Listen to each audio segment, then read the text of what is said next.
Hello, my name is Tal Isaac and my nickname is Fly.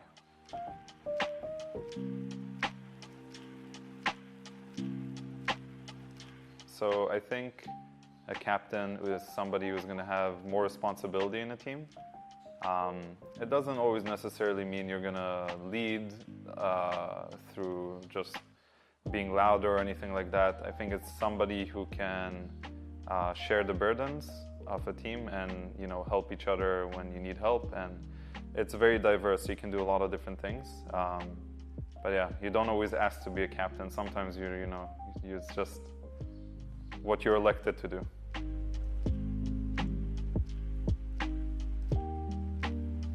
I think you naturally will have people who are leaders, and sometimes in the game itself you don't need like some guy to just tell you everything about what to do, because I think every player needs to have a lot of responsibility and share their input on how to win the game.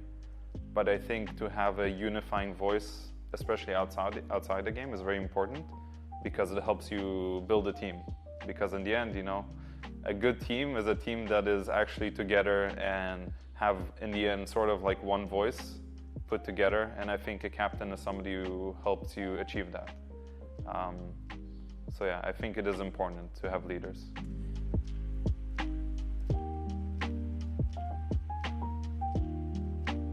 I think I've always been somebody who likes to listen to my teammates and what they like to do and kind of help bring that together. I've never been somebody who just tells people exactly what to do, because I think everybody has a very unique perspective, especially in Dota. And I think I'm good at kind of bringing that together in a way where either we can create some sort of like strategies together or sort of this team atmosphere together. I've always been good at that. So I'm definitely more of the listening type. Silent leader, I guess, would be more my category.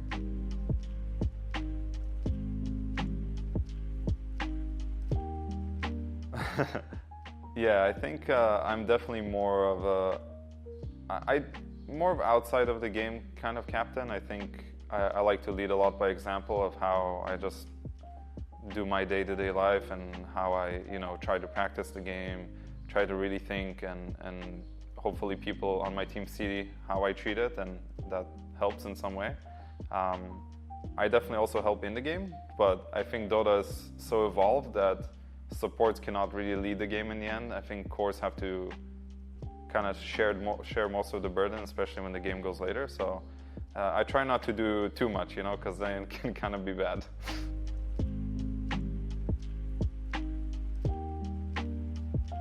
So some of the challenges of coming to a new team is that there might have been ideas in place that don't really mesh with yours. I have my own perspective, been on different teams, and then coming into a new team, you have to kind of find a middle ground. And honestly, I think it just takes time. You need to be able to play the game together. You need to talk about the game together, sort of try to understand how the other person views things, and then find a way where you can both agree on something. And that is kind of a long process sometimes. Sometimes it's easy, sometimes it's hard. And I think for us, it's still taking some time, but we're getting there slowly.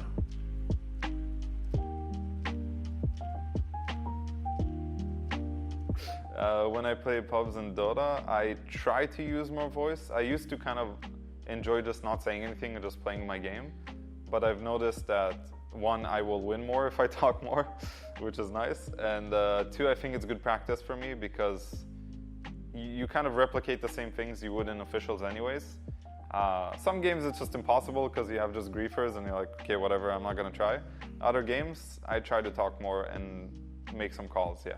I think from some of the players I've played with, I know, for example, Ducalis from Pari, he talks a good amount.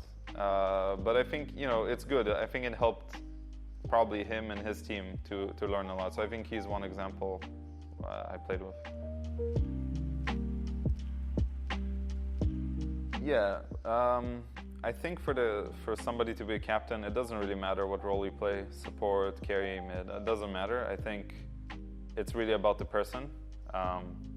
And if anything, like Dota is moving in a direction where it's usually better if cores have more responsibility about how they want to draft and things like that.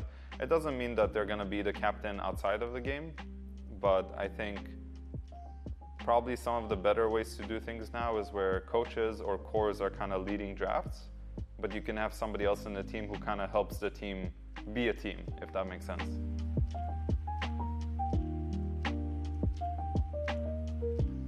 I've definitely had situations where teams wouldn't, or teammates wouldn't really listen to things I would say in the game.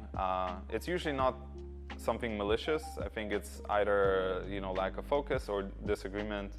And I think you have to just learn to let go. Like if something doesn't go your way, you just have to go and move on and not let it affect you mentally. And I think that's Dota in a lot of ways. You have to keep fighting. The fight is long and there'll be many battles, but you want to win the war. So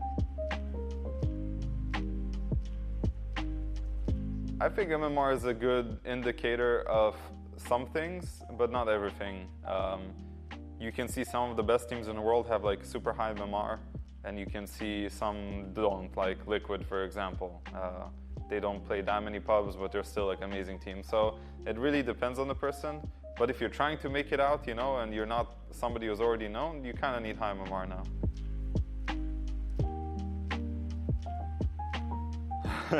If the captain was a Dota hero, who would he be? Oh man, maybe it depends on what kind of captain you are. Maybe Underlord for some people, captain of the of the evil ones.